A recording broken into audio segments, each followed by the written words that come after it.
우리 모두에게 주신 하나님의 약속된 말씀은 갈라디아서 1장 8절에서 9절까지 말씀입니다.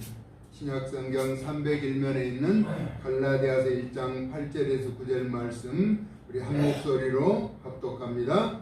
그러나 우리나 혹은 하늘로부터 온 천사라도 우리가 너희에게 전한 복음 외에 다른 복음을 전하면 저주를 받을지어다. 우리가 전에 말하였거니와 내가 지금 다시 말하노니 만일 누구든지 너희가 받은 것 외에 다른 복음을 전하면 저주를 받을지어다. 아멘.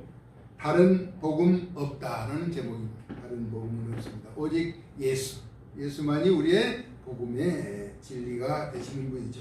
세상에 착한 사람은 나쁜 일을 하지 않습니다. 좋은 사람도 나쁜 일을 하지 않죠. 정직한 사람, 옳은 사람은 나쁜 일을 하지 않습니다.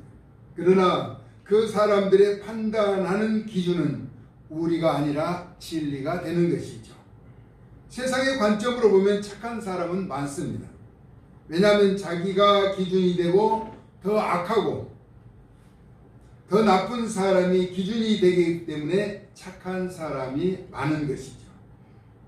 좋은 사람, 정직한 사람, 옳은 일을 하는 사람, 기준에 따라 달라지는 것이죠. 사실 독재자는 독재가 무슨 잘못인지를 모른다는 것입니다. 모든 범죄자가 그렇듯 자기 합리화를 하여 잘못을 느끼지 못하고 반성하지 않는다라고 하는 것입니다. 복음은 기쁜 소식이죠. 좋은 소식입니다. 그 복음은 오직 예수 그리스도 뿐이시죠.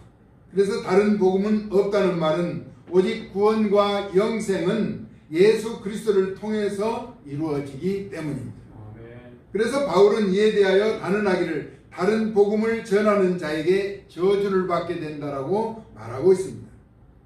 분명하게 말하는 것은 우리 자신은 물론 하늘로부터 온 천사라도 다른 복음을 전하면 다른 진리를 말하죠. 저주를 받는다라고 하는 것입니다. 바울은 복음의 확신이 얼마나 분명하고 강한지를 스스로 나타내고 있는데 고린도전서 16장 22절에 이렇게 말합니다. 누구든지 주를 예수님을 사랑하지 않는 자는 저주를 받는다는 것입니다. 예수님을 사랑하지 않기 때문에 다른 복음을 받아들이는 것이죠. 예수님을 사랑하는 자는 분명하죠. 세상의 사람들과 다른 삶을 살아가게 되는 것입니다. 다시 말하면 세상과 타협하거나 복음의 길을 양보하지 않는다라고 하는 것입니다. 동방에서 의로운 욥이라고 하는 사람은 자기에게 다가온 시련으로 인하여 하나님을 부인하거나 원망하지도 않았습니다. 왜 나에게 이런 일이 일어나느냐는 원망은 물론 왜 그렇게 되었냐고 묻지도 않았습니다. 그리고 욥은 23장 10절에 그렇게 말하죠. 나의 가는 길을 오직 그가 아시나니 그가 나를 단련하신 후에는 내가 정금과 같이 되어 나오리라 라고 말씀하죠. 그러니까 지금 자기에게 다가온 시련은 더 성숙한 믿음을 갖도록 하기 위한 것이지 욥에게 어려움과 불편을 주기 위한 것은 아니라고 하는 사실을 알았다라고 하는 것이죠. 하나님의 절대 주권을 인정하며 잠잠하게 기다리며 승리했던 인물이죠. 그래서 욥은 동방의 부자였지만 나중에 갑절의 복을 받게 되잖아요. 귀로만 들었던 하나님의 음성을 영안을 열어서 보는 그런 은총을 덧입게 되는 것이죠. 나의 가는 길을 오직 그가 아신다. 나를 단련하신 후에는 내가 정금과 같이 되어 나온다라고 이야기하죠. 구별된 삶을 살기를 몸부림쳤던 욥은 왜 나에게 이런 시련을 줍니까? 내가 나름대로 열심히 하고 하나님을 잘 섬기는 나에게 까닭없이 이런 어려움이 주어지느냐라고 묻지도 않았습니다. 따지지도 않았어요. 원망하지도 않았다라고 하는 것입니다. 다니엘은 포로의 몸으로 이방인의 왕 다리오 앞에서 신앙의 성숙한 모습을 보이잖아요. 사자굴에 던져진다는 것을 알고도 예루살렘을 향해서 하루에 3번씩 창문을 열어놓고 하나님 앞에 기도했다는 것입니다. 다시 말하면 다리오 왕 외에 다른 신에게 절하거나 섬기면 사자굴에 집어넣는다고 어인이 시킨 것을 알고 있음에도 불구하고 굴하지 않았다는 것입니다. 신앙의 길에서 어떤 타협이나 양보가 없이 하나님을 절대적으로 믿고 확신하며 신뢰했다는 것이죠. 우리가 하나님을 신뢰한다는 것은 하나님을 확신한다는 것이죠. 그래서 여호사밧 왕이 백성들 앞에서 선포한 내용이 역대하 20장 20절이죠. 엄청난 큰 전쟁을 앞두고 성가대를 앞두고 나아가면서 너희는 너희 하나님 여호와를 신뢰하라. 그리하면 견고히 서리라. 그의 선지자들을 신뢰하라. 그리하면 형통하리라. 라고 선포하며 나가서 전쟁에 대승을 거두게 됐잖아요. 하나님을 신뢰한다는 것, 확신한다는 것. 세상에 어떤 과정 가운데 유혹이 있죠. 미혹하는 것이 있습니다. 그러나 절대 우선순위를 바꾸지 않는 것이 신앙인의 참된 모습이라고 하는 것입니다. 그러면 본문을 기록한 바울은 어떤 삶을 살았느냐 하는 것이죠. 갈라디아서 2장 19절에서 20절에 그렇게 말하죠. 내가 율법으로 말미암아 율법에 대하여 죽었나니. 율법을 그렇게 소중하게 여기던 바울이 율법에 대하여 죽었다는 것입니다. 이는 하나님에 대해서 살려 합니다라고 말하고 있죠. 내가 그리스도와 함께 십자가에 못 박혔나니 그런즉 이제는 내가 산 것이 아니요 내 안에 그리스도께서 사신 것이라. 내가 육체 가운데 사는 것은 나를 사랑하사 나를 위하여 자기 몸을 버리신 하나님의 아들을 믿는 믿음 안에서 사는 것이다. 그러니까 자기를 부인하면서 하나님의 주권을 인정하면서 살았다라고 하는 것입니다. 자기가 그렇게 소중하게 여겼던 율법도 폐한다는 것이죠. 하나님에 대해서 살기 위한 몸부림이었다라고 하는 것입니다. 바울은 자기가 그렇게 고백하고 자기 자신이 순교하기까지 그렇게 살았죠. 빌립보서 4장 13절에 내게 능력 주시는 자 안에서 내가 모든 것을 할 수 있다라고 고백합니다. 자신이 모든 것을 할 수 있는 것은 능력 주시는 예수 그리스도 안에서 가능하다는 고백을 한 것이죠. 사실 바울은 학문에 뛰어난 수제자였죠. 좋은 가문에서 많이 배우고 좋은 선생 밑에서 잘 배웠다는 거예요. 근데 그것을 다 배설물로 여기고 오직 능력 주시는 자 안에서 모든 것을 할 수 있다라고 고백하며 나갔던 것입니다. 바울이 거침없는 행보를 보일 수 있었던 것은 자신이 고백하는 마음이 흔들리지 않았고 확신하였기 때문이라는 것입니다. 예수님을 만나고는 완전히 변화되었죠. 바울이 살아온 이전의 삶은 예수 믿는 자를 박해하며 폭행하는 것입니다. 감옥에 가두고 협박하고 핍박하는 그런 모습으로 살았던 그가 예수님을 만나고 변화되었죠. 그가 주님을 제대로 만나고 오랜 시간을 지나면서 제대로 성장한 인물이 된 것입니다. 그 근거가 바울이 예수님을 만나고 아라비아로 갔다가 3년 후에 예루살렘에 올라가죠. 갔다가 예수님의 형제 야고보 외에 다른 사도를 만나지 못하고 14년 후에 예루살렘에 다시 올라와 사도로서의 활동을 시작하게 된 것입니다. 그러니까 바울이 예수님을 만나고 인간적으로 변화된 시간은 10수년이 걸린 것이죠. 그 많은 시간 동안 바울은 무엇을 했을까요? 자신이 알았던 모든 경험과 지식 다 버리고 주님으로 인하여 주님의 뜻을 발견하는 일을 배우게 된 것이죠. 그러면 바울은 어떻게 그렇게 대사도가 될 수 있었는가? 바울이 전하는 복음은 사람의 뜻으로 된 것이 아니다는 것입니다. 그 이유는 사람에게 받은 것도 아니고 배운 것도 아니라고 말하죠. 오직 예수 그리스도의 계시로 말미암은 것이라고 말씀하고 있습니다. 그래서 누구보다 복음의 확신을 갖고 예수님 외에 다른 복음을 인정하지 않은 것이죠. 다른 복음 없다는 것입니다. 예수 하나님의 아들로 육신을 입고 이 땅에 오셔서 우리의 모든 죄를 대속해 주시고 참된 자유를 주신 예수 그리스도. 예수님은 죽음을 철폐하시고 부활하신 그분이 하나님의 아들로 복된 소식을 전해준 그 사실 외에는 복음이 없다는 것입니다. 구원도 없고 영생도 없다라고 하는 것이 바울의 주장이죠. 그는 충분히 율법이 어떤 것인가를 알았던 사람이에요. 율법의 분명한 학문의 지식도 알고 또 그가 설파도 했고 또 어느 누구하고 논쟁해도 지지 않을 만큼 풍부한 학식을 가졌던 그가 예수 그리스도의 계시를 받고 예수 그리스도를 만나고 난 이후에 복음의 정직성을 나타내주고 있는 것이죠. 내가 율법으로 말미암아 율법에 대하여 죽었다라고 말. 율법에 대해 죽었다. 하나님에 대해서 살리하니라. 그리고 그리스도와 함께 십자가에 못 박혔다. 자신의 삶을 완전히 내어놓고 하나님 영광을 위해서 거룩한 행보에 뛰어든 것입니다. 바울은 오직 주님과 아주 오랜 시간 깊은 교제를 통한 복음의 확신을 가졌다라고 하는 것입니다. 이로 인한 확신으로 목숨을 걸고 귀한 사역을 감당한 것이죠. 그래서 바울은 순교하기까지 한치의 오차도 없이 또 타협도 없이 오직 진리를 전하는 일에만 매진하였던 것입니다. 그러면 우리 사람의 제일 되는 목적은 그러면 무엇이어야 하는가? 웨스트민스터 신앙 고백서의 사람의 제일 되는 목적은 유일하신 하나님을 영화롭게 하고, 그렇죠? 스스로 계신 여호와 하나님을 영화롭게 하고 영원토록 그를 즐거워하는 것이라는 것입니다. 우리의 삶의 유익과 즐거움이 아니라 하나님을 영화롭게 하고 하나님을 즐거워하는 것이 사람의 제일 된 목적이라고 하는 것입니다. 할렐루야.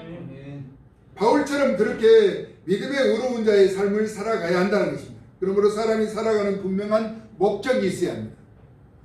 그러기 위해서는 우선 방향이 제대로 설정되어야겠죠. 내가 가야 하는 목표가 무엇인가? 방향, 믿음의 주요 온전하게 하신 이인 예수를 바라보자고 히브리서 기자는 우리에게 믿음의 최선봉에 선 하나님의 사람들에게 가르쳐주고 있습니다. 왜냐하면 방향이 잘못된 길은 제대로 목적지에 도달할 수가 없을 것이기 때문입니다. 다시 말하면 고생을 많이 하여도 합당한 결과를 기대할 수가 없다는 것입니다. 그리고 허무한 일이 발생하게 된다는 것입니다. 그러면 왜 복음이 중요한가? 복음이라고 하는 것. 다른 복음은 없다라고 하는데 예수 그리스도만이 진정한 복음의 주체가 되는 그분이 왜 그렇게 중요한가? 사업이라고 하는 것은요, 하다 보면은 10번, 20번도 실패할 수 있어요. 사업한 사람들이 실패하지 않고 성공한 사람은 거의 없더라고요. 실패. 그렇게 실패는 성공의 어머니라고도 이야기하는 거예요. 실패하면 다시 일어설 수 있는 것이 사업이라는 것이죠. 건강도 마찬가지입니다. 건강도 잃었다가 다시 회복할 수 있어요. 그렇죠? 어느 몸 한 부위가 좋지 않다가 그걸 잘 관리하고 치료하면은 회복될 수가 있는 것이죠. 어떤 사람은 다리가 불편했으나 또 눈이 불편했으나 허리가 불편했으나 다시 회복될 수 있다라고 하는 것이죠. 세상에서 가장 무서운 것이 지금 발생한 암이라고 하죠. 암도 치유가 되는 거예요.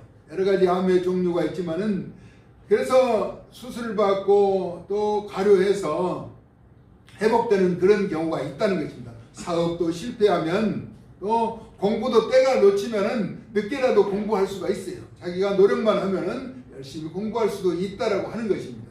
그러나 영적인 일은 세상의 일과 달라서 끝에 가서 다른 결과가 나오기 때문에 돌이킬 수가 없다는 것이죠. 이단이라고 하는 길은, 복음의 길에서 잘못된 길은 처음에는 같이 가는 거예요. 같이 가는 것 같지만 나중에는 끝이 달라져서 돌이킬 수가 없는 것이 이단의 특성이라는 것이죠. 사업도 실패하면 돌아올 수 있는 것이죠. 이 사업 안 되면 저 사업도 하고, 이 일 안 되면 저 일도 해서 먹고 살면서 또 공부도 하고 건강도 회복시킬 수 있지만은 신앙생활은 잘못되면은 잘못된 길로 가는 그곳이 끝이 된다라고 하는 것입니다. 그러면 왜 사람들은 자기들이 가는 길을 잘 분별하지 못하고 추락하게 되는가 하는 것입니다. 왜 옳다고 가는 길을 잘못 알고 가게 되는가? 그 이유는 자기들이 듣고 싶어 하는 말만 듣는 것이에요. 자기들에게 좋은 말만, 그리고 보고 싶은 것만 보고 하고 싶은 말만 하기 때문입니다. 다시 말하면 자기 주장이 강하죠. 그리고 옳고 바른 말을 귀로 듣고 자기 눈으로 보고도 깨닫지 못한다는 것입니다. 분명히 잘못된 길인 것을 알면서도 가는 사람들이 있는 거예요. 그런 자기들의 주장을 처리하기 어려워서 듣고 보고도 깨닫지 못하는 것이에요. 알지 못하는 것. 그래서 믿는 자는 진리의 말씀에 복종하고 순종하며 가르침에 따르는 것이 형통함이고 복이라고 하는 것입니다. 제대로 가르치면 그것을 알아야 하는데 어떤 사람은 자기를 위해서 이야기하는 것을 곡해해가지고 잘못 받아들이는 경우도 있어요. 분명히 자신을 위해서 하는 이야기인데 그것을 받아들이지 못하는 사람이 대다수라는 것입니다. 왜 그럴까요? 자기의 주장, 자기의 생각이 관철되도록 굽히지 않기 때문이라는 것입니다. 그러므로 나를 앞세우지 말고, 왜냐하면 나의 의견도 있을 수가 있는 것이죠. 내 생각과 주장이 있을 수가 있는 것이죠. 그러나 그것을 철회할 수 있어야 한다는 거예요. 주님을 앞세우고 높이고 찬양해야 한다는 거예요. 나보다 주님을 높이는 것이, 그렇죠? 우리 사람의 가장 우선된 목적은 하나님을 영화롭게 하고 즐거워하는 것이 제일된 목표라고 웨스트민스터 신앙 고백서에 말하는 것처럼 내가 알고 있는 지식이 전부가 아니거든요. 내가 알고 있는 것이 다 옳은 것은 아니라고 하는 것입니다. 그렇죠? 내가 아는 것이 옳고 바른 것이 다 내 생각대로 맞다면 그것은 진리요. 그러나 우리 예수님만이 진리라고 성경은 분명하게 가르치고 있기 때문에. 왜냐하면 우리 주님만이 완전하시고 온전하신 분이시고 실수가 없는 분이시기 때문입니다. 그래서 다른 복음을 전하는 자는 저주를 받는다라고 말씀하고 있는 것이죠. 진정한 복음을 따르는 자는 구원과 영생의 길을 가는 축복을 받는 자입니다. 오직 예수, 우리가 믿는 하나님의 아들 예수 그리스도, 그분만이 우리의 구세주가 되신다라고 하는 것입니다. 그러므로 우리는 신앙의 목표가 분명해야 한다. 믿음의 주에 온전하게 하신 예수를 바라보자는 것입니다. 예수님이 어떻게 사셨는지, 세상과 구별된 삶을 우리에게 살도록 요구하고 계신다는 거예요. 그게 잘못된 길이 아니고 그게 복된 길이라는 것입니다. 그것이 진리라고 하는 것입니다. 예수님은 양으로 생명을 얻게 하고 더 풍성히 얻게 하려는 것이다. 그러나 도적은 죽이고 멸망시키는 것이라고 말합니다. 우리가 가야 하는 길은 어떤 길인가를 분명하게 가르쳐 주시죠. 그런데 세상 사람들은 잠깐 미혹하며 유혹하는 것 때문에 마음이 흔들리죠. 다른 복음 없습니다. 예수 그리스도만이 우리의 구세주가 된다는 사실을 확신하면서 바울이 고백하는 것처럼 우리는 율법에 대하여 죽어야 한다는 것입니다. 율법으로 말미암아 율법에 대하여 죽었나니, 죽은 이유가 하나님에 대해서 살고자 하는 것이에요. 하나님에 대해서 살고자. 누가 죽고 싶은 사람이 누가 있겠어요? 바울은 내가 그리스도와 함께 십자가에 못 박혔나니라고. 십자가에 못 박혔다는 것은 나는 죽었다는 것입니다. 내가 죽어야 예수님이 살아나는 것이잖아요. 교회마다, 그렇죠?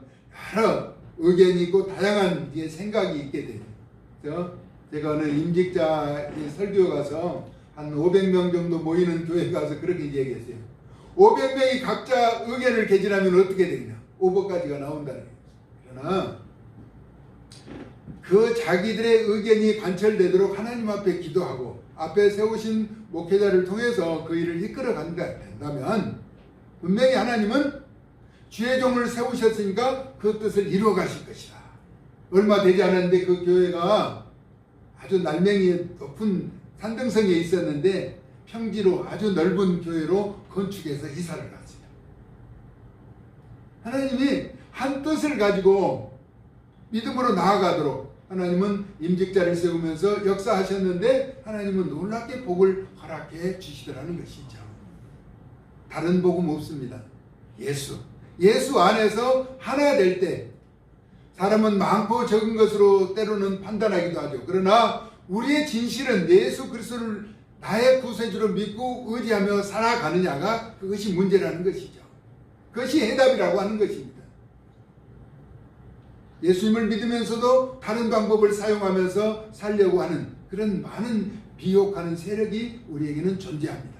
그럼에도 불구하고 우리는 진리를 따라서 믿음의 복된 길을 걸어서 하나님의 영광의 아름다운 보좌에 이르는 그날까지 하나님을 기쁘시게 하는 복된 삶을 살아갈 수 있기를 예수 그리스도의 존귀하신 이름으로 축복합니다.